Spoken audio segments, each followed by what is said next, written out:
দেশের বিভিন্ন পর্যায়ে বিভিন্ন এলাকায় ধর্ষণের ঘটনা ঘটছে। এই ঘটনাগুলো সুষ্ঠু তদন্ত করে এর পিছনে যারা আছে তাদেরকে অনতি বিলম্বে বিচারের আওতায় আনতে হবে।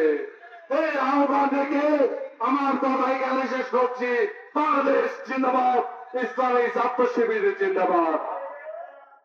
উপস্থিত সর্বস্তরের ধর্মপ্রাণ তাওহীদি জনতা, এখন আমাদের সামনে বক্তব্য রাখবেন বাংলাদেশ ইসলামী ছাত্র শিবিরের কেন্দ্রীয় ছাত্র অধিকার সম্পাদক ছাত্রনেতা আমিরুল ইসলাম।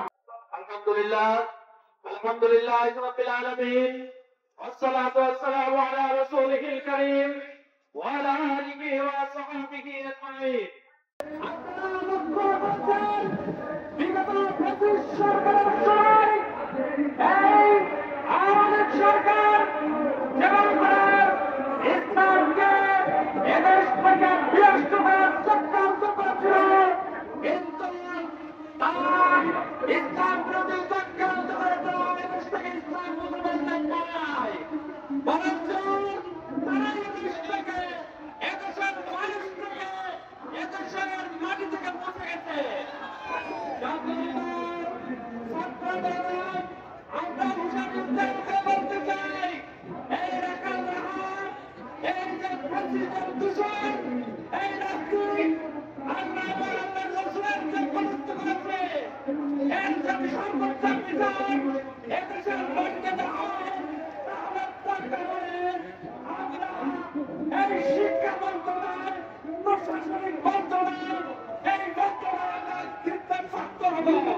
তারপরেও এর বিচার আমরা এদেশে বাস্তবায়নের জন্য সর্বোচ্চ চেষ্টা করার সর্বোচ্চ আমরা আমাদের শক্তি দিয়ে আমরা কাজ করে দেবো ইনশাআল্লাহ।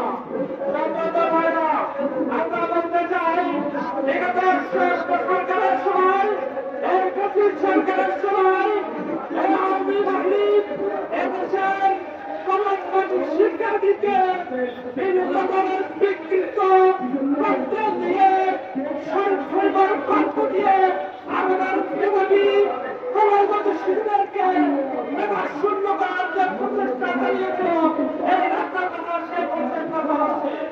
আমরা শিক্ষা মন্ত্রণালয়কে বলতে চাই, আপনি দ্রুত তাকে হত্যা করে তার বিরুদ্ধে গ্রেফতারি চালানোর জন্য সর্বোচ্চ পদক্ষেপ গ্রহণ করুন। তা না হলে এদেশের ছাত্র জনতা আবারও রাজপথে নামতে বাধ্য হবে। সুতরাং আমরা প্রশাসন, এদেশের গভর্নমেন্ট আছে, তাদের কাছে এবারে আবেদন করতে চাই, এই রাখাল রাহাত দ্রুত গ্রেফতার